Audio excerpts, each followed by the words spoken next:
The Alabama Farmers Federation and the Alabama Farmers Cooperative proudly present Simply Southern with your hosts Jim Allen and Mary Johnson. Good morning and welcome to Simply Southern. I'm Jim Allen. And I'm Mary Johnson. Thanks for joining us for the unique stories of life in the South. On today's show, we'll get a behind-the-scenes look at the Bonnie Plant's headquarters in Union Springs, Alabama.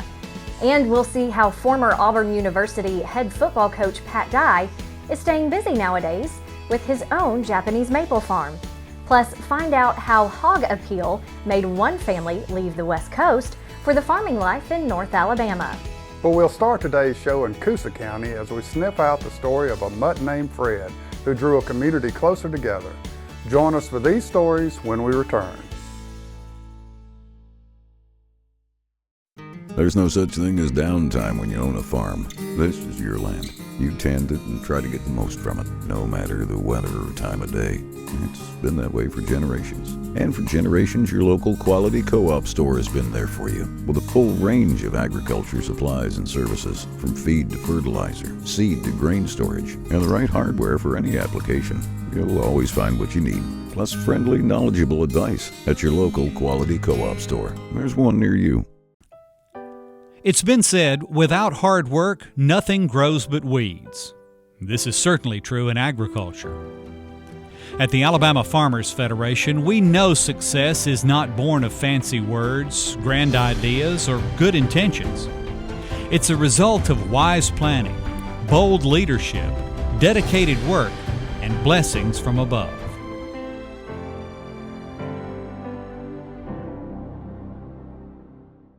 We believe a plant should be more than a plant. This one is.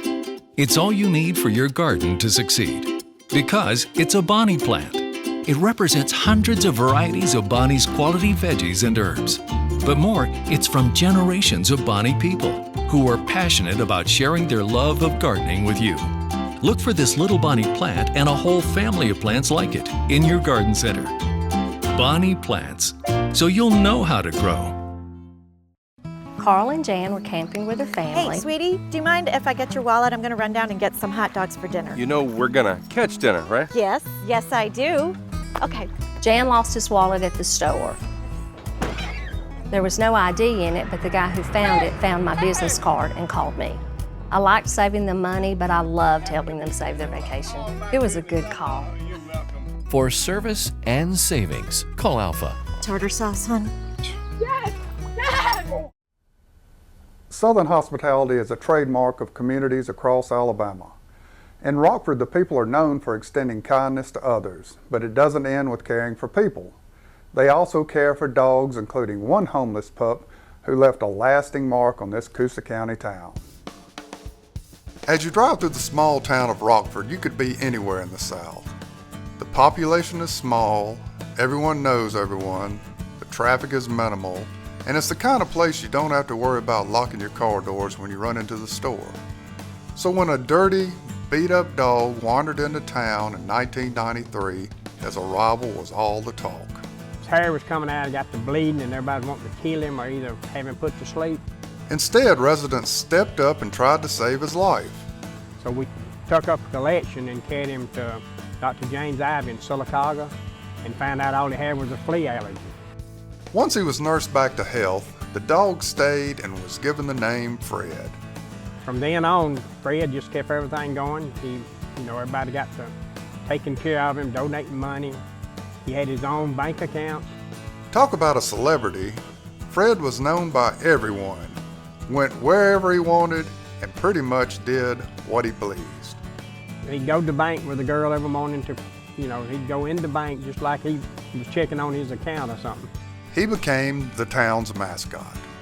I reckon who owned him would be everybody in Rockford because everybody took care of him. And with the help of a ghostwriter, everyone kept up with what Fred was up to. Through his column in the local newspaper called, fittingly, A Dog's Life. He had some good articles that a ghostwriter would write for the Coosa County News, and everybody would get the paper just to read Fred's column, and he put Rockford on the map. He became so popular, he did things usually reserved just for people. He was the Grand Marshal in the Christmas play one time, wasn't it? Right, the Grand Marshal, right. We had signs coming all the way in, 4 ways into Rockford, said, Rockford, Alabama, home of Fred the Town Dog. So you couldn't miss it. He was even profiled on the Animal Planet Network, and the town sold shirts, mouse pads, and coffee mugs to pay his bills. So it was a shock in December of 2002 when word spread Fred was in trouble. What ended up happening? He either got spider bite or snake bite, and he stayed in Birmingham about 2 weeks. Sadly, Fred didn't make it. And he died in his sleep up there, December 23rd. Pretty sad for everybody, 2 days before Christmas. And that evening, we laid him to rest right here. He was buried with a full-size grave marker, and nearly the whole town showed up. The site is still visited by folks in town and tourists who have heard his story and how he brought the small town together. You can go to other towns and let somebody know you from Rockford, Alabama, and they'll say, oh, that's where they had the dog, isn't it? And, you know, everybody just remembered Fred. I mean, not just Alabama, in other places. He put Rockford on the map. Fred may be gone, but his memory won't ever be forgotten in Rockford. Even a decade after Fred's passing, the lovable mutt is still a star. An independent filmmaking group recently completed a documentary on Rockford and its unofficial mascot, Fred. You can find information about screenings on the documentary's Facebook page. Just search Fred the Town Dog. When we return, see how one family was bored with West Coast living and has now created a hog heaven in North Alabama. And we'll visit former Auburn football coach Pat Dye, who traded in clipboards and play sheets for maple trees and quail calls.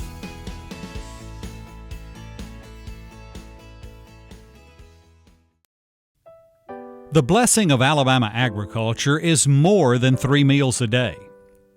It means independence from foreign nations, freedom to pursue other jobs and activities, conservation of natural resources, and preservation of family values. For 93 years, the Alabama Farmers Federation has brought together the men and women whose work fills our plates and fuels the American dream. We believe a plant should be more than a plant.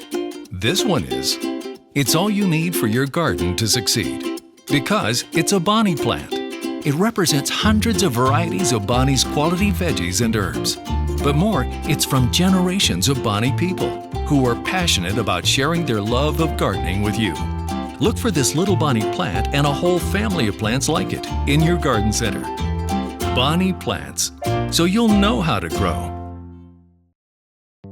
I got a call from Ashley, one of my customers, because It looks like there's been some sort of explosion. there is soot everywhere, all over this house, and she finds something very strange. Someone's been here. Call 911. I'll be right there. I came home. It turns out someone tried to break into her house and they got stuck in the chimney. Ashley was covered for the damage to the chimney and the cleanup. For service and savings, call Alpha. There's nothing quite like sitting down to a home-cooked meal with fresh vegetables from the garden. With Bonnie plants from your local quality co-op store, you can enjoy the freshest vegetables right from your own backyard. And no matter if you're a raised bed gardener, a rose gardener, or if you farm hundreds of acres, your quality co-op store has exactly what you need to get the most out of your plants. You'll always find what you need, plus friendly, knowledgeable advice at your local quality co-op store. There's one near you. Florence is known as Alabama's Renaissance City, and when the Allen family was looking for something different, Florence provided just the change of scenery needed. Now the Allens are living high on the hog as pig farmers.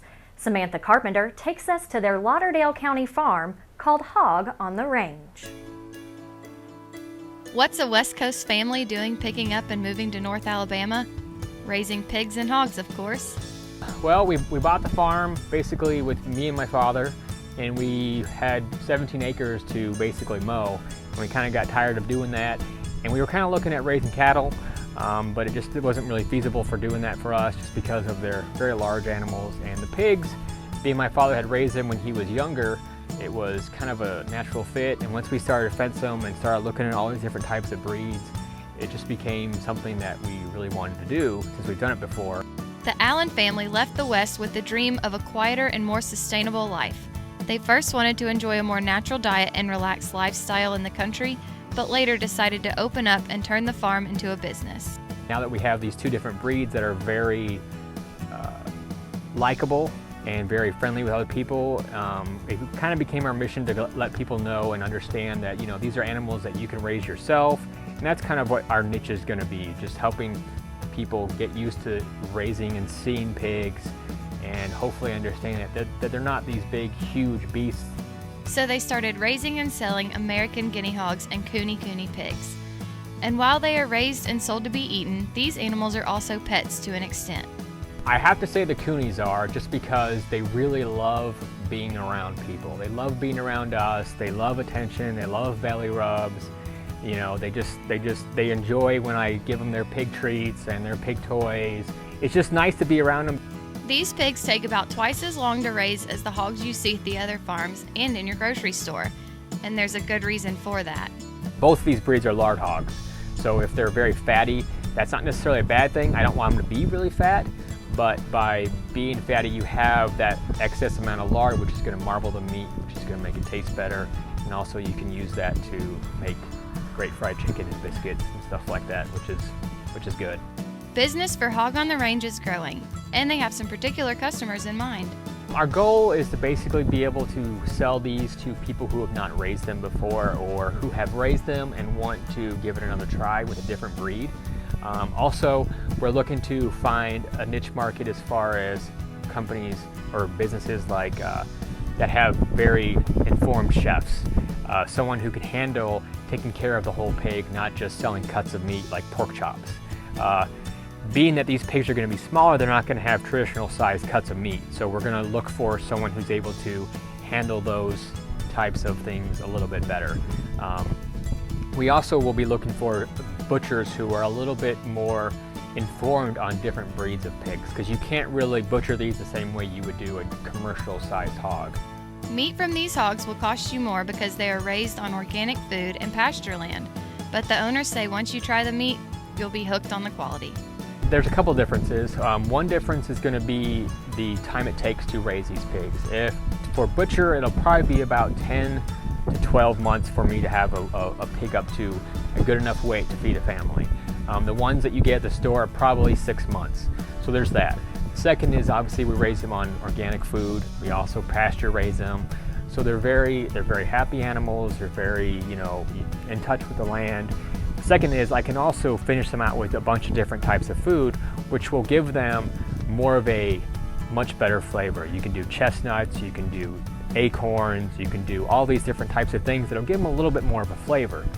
Lastly, they're basically lard hogs, which you get a little bit more fat on them, and it also makes the meat a lot better marbled, which makes for basically a fillet in the pork world.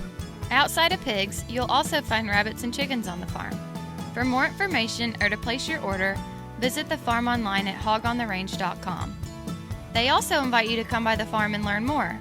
But as their website says, don't forget the carrots. For Simply Southern, I'm Samantha Carpenter. You can read more about the Allens farm online at hogontherange.com. Along with photos and a farm blog, the website also lists pricing and ordering information. Up next, former Auburn football coach Pat Dye is tending a different field these days. We'll have more from his Quail Hollow Gardens and Crooked Oaks Hunting Lodge. We believe a plant should be more than a plant. This one is. It's all you need for your garden to succeed. Because it's a Bonnie plant. It represents hundreds of varieties of Bonnie's quality veggies and herbs. But more, it's from generations of Bonnie people who are passionate about sharing their love of gardening with you. Look for this little Bonnie plant and a whole family of plants like it in your garden center. Bonnie plants, so you'll know how to grow. Taking care of your children is the most important thing in life. My husband had taken out a life insurance policy. I knew that my children were going to be provided for. My sister and I both were able to go to college with the life insurance that my father had purchased from Alpha. And now I feel the need to protect my family the same way that my father protected us. Joseph's got a policy with Piper now. That's 5 generations, all with the same agent. And Alpha's the only place we want to be. For service and savings, call Alpha. What one thing can you say about your local quality co-op store? You can trust us. You get what you need for your farm, for your lawn and garden, and the safest products for your pets. We're locally owned and operated, and you can trust that we care about our community and the people in it. So if you're a raised bed gardener, a rose gardener, or if you farm hundreds of acres, the Quality Co-op Store has exactly what you need to get the job done. All this plus friendly, knowledgeable advice. Your Quality Co-op Store. There's one near you. It's been said, without hard work, nothing grows but weeds. This is certainly true in agriculture. At the Alabama Farmers Federation, we know success is not born of fancy words, grand ideas, or good intentions. It's a result of wise planning, bold leadership, dedicated work, and blessings from above.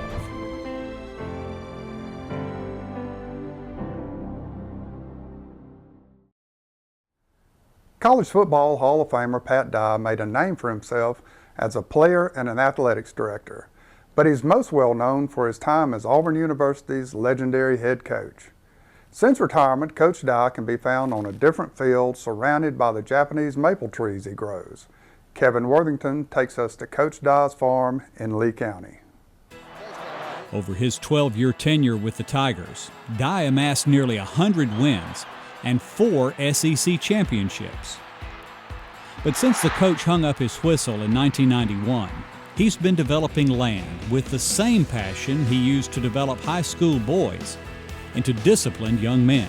You know, when I made the decision to get out of coaching, my decision was made based on whether I could live without coaching or not. I wouldn't have got out of coaching if I had to go to the golf course every day and play golf, or, you know, travel or do something. I wanted to work and be active and to make a difference. After spending some time in the cattle business, the coach bought an abandoned cattle farm and turned it into a picturesque garden and nursery where he raises Japanese maple trees. He says his interest in the trees developed right after he took the job at Auburn. My first contact with the Japanese maple was in 1981 when I came to Auburn, and we were building a house, and the landscape guy said, "Coach, you need a specimen tree here in this part of the yard." And I said, "What is a specimen tree?" So he brought a multi-trunk green Japanese maple, and I watched that tree grow and change colors 3 or 4 times a year for 12 years, and just fell in love with the tree. Dye says he still drives by his old house several times a year to look at that first tree, which is now 30 feet tall. Today he has about 7,000 Japanese maples planted on his farm or in pots at his nursery. Because the trees cross-pollinate, there are about 2,000 different varieties in all colors, shapes, and sizes. It's a tree for everybody and every kind of personality. If you want a big, strong, upright, you can get them. If you want something dainty and dwarf is not going to get too big, or you want to put something in a pot, or you want to make a bonsai, and everything in between. And so it's just a fascinating tree. In addition to the thousands of Japanese maples he's put here, Coach Dye also planted other types of trees throughout his garden: pines, poplar, cypress, and many other companion trees. He says tree planting is a job he doesn't ever expect to finish. The trees that I planted here in '99 are beautiful trees, and some of them have already gotten to be specimen trees. And I've planted some every year since then. And I hope that I can plant some the day I die. I won't be able to see them, but somebody will. Somebody will enjoy the beauty of that tree, whether it leaves here and goes to somebody's yard, or whether it stays here in the landscape. When he's not tending to his prized garden, Coach Dye writes a column for an Auburn fan website, has several endorsement deals, and even 21 years after he left the world of coaching, is still a popular speaker around the country. But all of that's secondary to the life he's chosen for his retirement years. You know, I don't care about having lots of money. You know, I don't care about being rich or whatever. This farm as long as I can maintain it and work on it every day and take what the good Lord put here and try to make it better and look after what He put here, then I'm happy. I got a good life. And I know it. For a complete inventory list and ordering information, visit quailhollowgardens.com. Di also offers tours of his garden and leases his Crooked Oaks Hunting Lodge. Booking information is also available on the website. Stay with us as Sidney Phelps with Bonnie Plants will be here to show each step of the process in growing a seed into the plant you buy at your local garden center.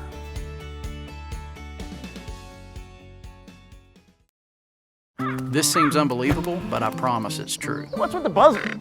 Oh, that's a raven. That's a good omen. He knows we're coming back with dinner. Well, that bird had a bunch of friends. And when Scott got back to the camper... Oh, that was a bust! What? Scott! Wait, what did you do? It's raining inside. His new camper was a total loss, but his Alpha policy covered it. It's that bird. For service and savings, call Alpha. Making sure you're covered? Good call.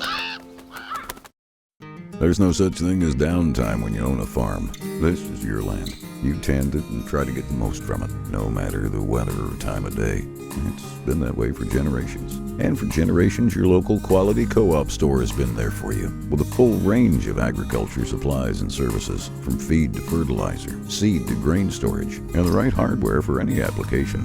You'll always find what you need, plus friendly, knowledgeable advice at your local quality co-op store. There's one near you. The blessing of Alabama agriculture is more than 3 meals a day. It means independence from foreign nations, freedom to pursue other jobs and activities, conservation of natural resources, and preservation of family values. For 93 years, the Alabama Farmers Federation has brought together the men and women whose work fills our plates and fuels the American dream. We believe a plant should be more than a plant. This one is. It's all you need for your garden to succeed. Because it's a Bonnie plant. It represents hundreds of varieties of Bonnie's quality veggies and herbs. But more, it's from generations of Bonnie people who are passionate about sharing their love of gardening with you. Look for this little Bonnie plant and a whole family of plants like it in your garden center. Bonnie plants, so you'll know how to grow. Hey folks, Sidney Phelps here with Bonnie Plants. Today I'm in Union Springs, Alabama at our corporate headquarters, but I'm at our plug operation. So today we're going to take a behind-the-scenes look here at all of the goodies that go on from getting a seed started to a plug. Now Bonnie has facilities all across the country, and we also have a couple of plug facilities across the country as well. But here's the main heart of the operation. We do all of our production for the Southeast, the Midwest, as well as the lower portion of the East Coast. So today, we're going to take you in our seed room, show you how a seed gets started into a plug flat, tour the germination room, make sure that we can get all those ready to go. Then we're going to bring them right in here into the greenhouses that we're in now and show you what a finished plug flat looks like. From there, we'll make the steps to figure out how it gets to the shelf and you, the consumer, in that garden. So let's go take a look at our seed room. This is where it all starts. As you saw the plugs in the greenhouses, they can't get anywhere without the right blend of soil. Luckily, we're provided with a soil that's a loose leaf that goes right into our mixer here.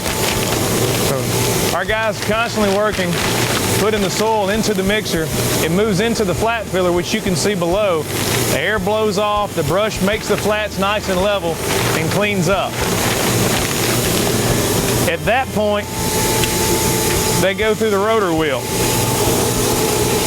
This allows the product to come through and get penetrated for the size of the flat count. So whether it's a 392, a 512, a 105, the punctures are right there so the seeds can drop right into the flat and move underneath the vacuum seeder. So as you can see here, we've got a vacuum seeder.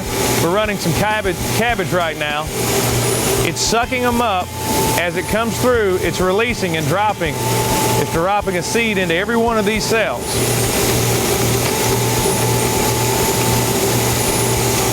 Once those seed cells are filled, it moves underneath a layer of vermiculite right over here to the right of me.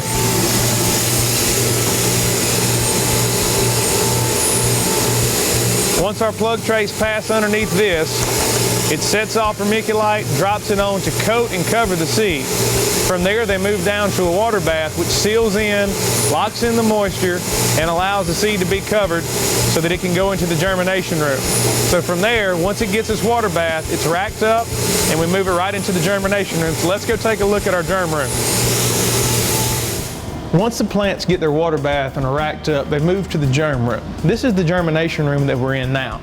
These plants will stay in this room from 1 to 2 weeks depending on how long it takes them to germinate. Now, the key factor in germination is humidity and temperature. Therefore, this room is 72 degrees and 100% humidity year-round. So think of a South Alabama summer 24/7. But with that being said, before these misters go off, let's take a walk and go see what a finished plug house looks like full of plugs. From the germination room, we'll move into a final plug house. Now, as you can see in front of me, there's thousands of plug flats here. These plug flats have been sitting here for the past 3 to 4 weeks, and the plugs are growing up. They're almost ready to go to their final destination, a growing facility. Now, at a growing facility, they'll take these very plugs and they'll transplant them into those very famous biodegradable pots that Bonnie's so well known for. But in order to see that stage, we're going to have to come back next week. So, come back next week, check out the show, and we're going to show you a finished product demonstration from plug to consumer. This is going to be where you see those plants on the shelves and you're getting ready to put them in your garden. You get to see all the behind-the-scenes goodies that get them to that point. So, hope to see you again next week. Obviously, the folks over at Bonnie Plants work hard to provide the best plants possible for your garden. There's also a lot of great gardening advice on their website, bonnieplants.com. Remember, you can get more information on today's stories at each group's website. Visit hogontherange.com to place an order for pork from the Allen's Farm in Florence. Information on Coach Pat Dye's Japanese maples is available at quailhollowgardens.com. To book a hunt at his lodge, visit crookedoaks.com. Plus, bonnieplants.com has all the tips you need to grow a garden full of tasty berries and vegetables. You can also find out more information on the Simply Southern Facebook page. Just like Simply Southern for details on today's featured stories and upcoming shows. Join us again next week at the same time as we discover the unique traits of fainting goats raised on one Jefferson County farm. And we'll see how youth from across the state are excelling at raising livestock as we visit the Alabama National Fair. Thanks for being with us for this week's Simply Southern. I'm Jim Allen. And I'm Mary Johnson. We hope to see you again next week.